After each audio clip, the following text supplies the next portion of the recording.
Dira Paz, atriz brasileira de cinema, de teatro, de séries, de novela, atriz muito popular aqui em Berlim. É a sua primeira vez em Berlim para mostrar um filme, Dira? Sim, a primeira vez. Eu tive outros filmes que já estiveram em Berlim, mas é a primeira vez que eu participo do festival e participo da toda a divulgação do filme nesse sentido das pré-estreias. Consegui estar nas duas pré-estreias. E você está na sessão Panorama, que é a segunda sessão mais importante do festival, com o filme Divino Amor. Como é que foi para você fazer esse filme, que é um filme ousado, é um filme corajoso, principalmente nesse momento que a gente vive no Brasil? Como é que foi para você esse filme? Como é que foi a ideia? Olha, eu recebi esse roteiro muito antes desse momento que a gente está vivendo no Brasil e recebi e já achava muito importante falar sobre o assunto que o filme aborda, porque eu acho que dentro da estrutura do filme Divino Amor não há julgamento da minha personagem, principalmente. Ao contrário, há uma afirmação da fé, né? E eu acho que a discussão do filme ela ficou muito mais pungente a partir desse momento que o Brasil está vivendo. Mas é bom lembrar que o filme foi feito há mais de um ano atrás e o roteiro pensado há muito mais do que 5 anos atrás. Então, tem um tempo de amadurecimento que, na verdade, faz com que a gente prove o quão visionário é o Gabriel nesse olhar sobre o mundo, sobre a questão de religião e Estado. Você é uma atriz muito popular no Brasil e a gente está tendo uma discussão que foi, enfim, dado o pontapé através da ministra Damares, de que meninas têm que usar rosa e meninos têm que usar azul. E é um processo que traz um retrocesso enorme, especialmente no papel da mulher. Como é que tem sido esse discurso e o contato que você tem com o teu público? Qual é o feedback que eles têm dado para elas principalmente têm dado para ti? Olha, na verdade, a gente lamenta muito essa colocação da ministra, porque a gente sabe que isso vai contra todas as ideias humanitárias que a gente conseguiu, os direitos que a gente tem conseguido até hoje, em termos de avanços sociais, né, e igualdade de gêneros.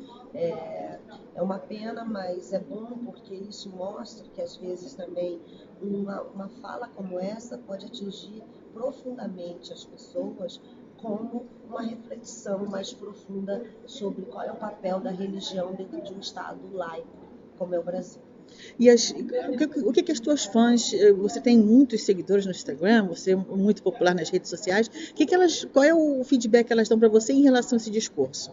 Olha, infelizmente as redes sociais também são invadidas por pessoas retrógradas e que chegam até a concordar com a ministra, mas na maioria das vezes eu acho que as redes sociais têm desempenhado um papel fundamental para a gente quebrar esses dogmas que são retrógrados e são altamente nocivos ao desenvolvimento de uma criança, por exemplo, que precisa entender e se entender como pessoa dentro de um contexto contemporâneo como o de hoje, que a gente vê, que a gente descobriu que talvez a polaridade entre homem e mulher seja só um ponto de partida, porque entre esses dois gêneros a gente tem toda uma outra descoberta de gêneros que precisam ser validadas como pessoas humanas, reais, que precisam ter liberdade de expressar a sua, a sua orientação.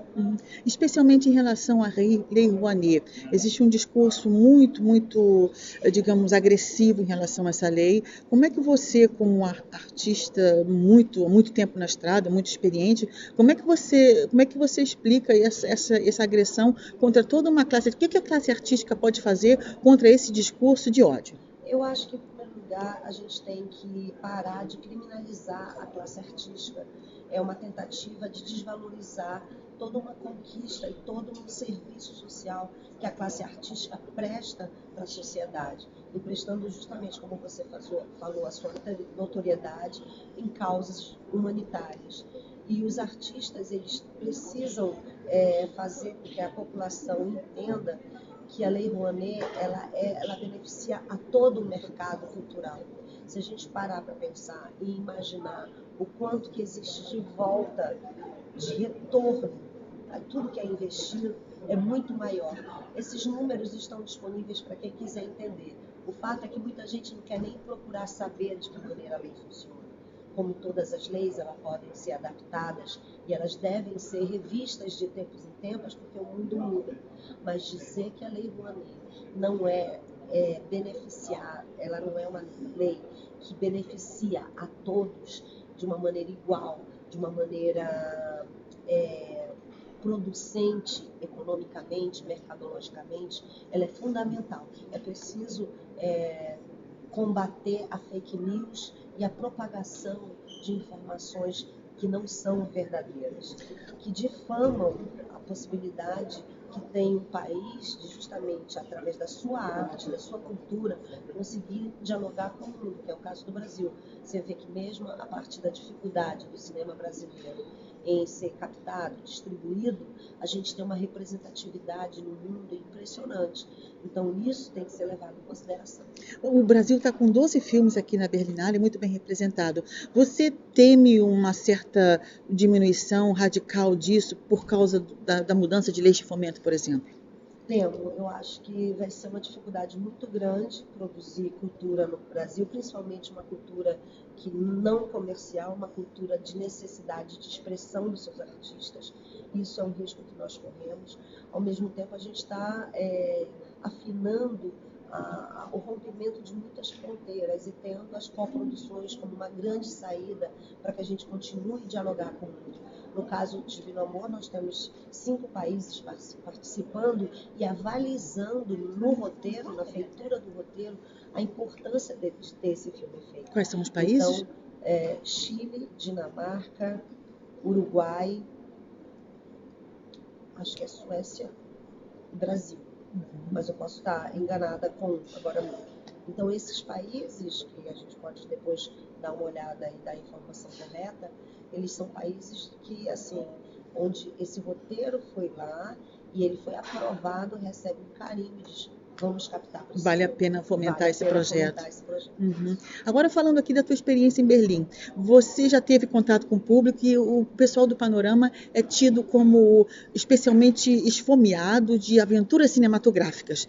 E os diretores e diretoras com quais eu tenho conversado ficam, sim, muito eletrizados porque as perguntas são muito, digamos, audaciosas, eles têm uma curiosidade. Qual foi a tua impressão aqui do público que você teve até agora? Eu estou muito bem impressionada com o Festival de Berlim. O Festival de Sundance já foi uma experiência maravilhosa, mas o que mais me deixou aqui é justamente o volume, a quantidade, os espaços e a cidade toda voltada por um olhar de um encontro mundial sobre arte, sobretudo falando sobre o mundo que precisa ser visto, discutido, pensado e altamente assim debatido, para que a gente possa evoluir. A questão é evoluir, não retroceder. E para você, mesmo para você como uma artista muito experiente, tem um frio na barriga assim no festival da proporção de Berlim ou você sai daí super descolada? Não existe o frio na barriga, sem dúvida nenhuma. Você se sente num centro de observação, mas ao mesmo tempo tem a autonomia da certeza do seu próprio trabalho. Um trabalho que eu acho que, de certa maneira, depois de Sundance, a gente viu a temperatura, como é que é um olhar estrangeiro sobre o filme, e eu estou muito feliz com as críticas e com a abordagem dos críticos em relação a compreender o filme. A minha segunda vez, né, vendo o filme na telona, e eu estou amadurecendo o meu diálogo, né, e o meu próprio discurso em relação ao filme. Então, eu acho que Berlim vai me trazer essa experiência. Eu estou me sentindo assim, eu poderia dizer, de certa maneira, em casa, porque esse é o mundo que me apaixona e que me deixa feliz e que me traz curiosidade. Eu tenho vontade de ver o filme das outras pessoas, a gente tem vontade de trocar, eu tenho vontade de filmar com outras pessoas, eu tenho vontade de embarcar nesse universo. E eu acho que isso é uma sorte. Última pergunta, o que te saltou aos olhos da cidade de Berlim no espaço urbano? Eu estou tão encantada com Berlim, mas eu percebi que Berlim, as regras já estão dentro das pessoas. Eu não vejo no meio da rua essas regras serem exigidas de uma maneira como se você estivesse falando com uma criança. Eu não vi nenhuma placa assim, não joguem lixo aqui, porque ninguém vai jogar lixo ali. Então eu acho isso já um passo adiante da civilidade. E eu achei isso muito interessante aqui mesmo. Dira Paz, muito obrigada. Desejo para o filme uma ótima carreira e muito sucesso. Eu agradeço a vocês, um grande beijo e eu espero que vocês gostem de Divino Amor.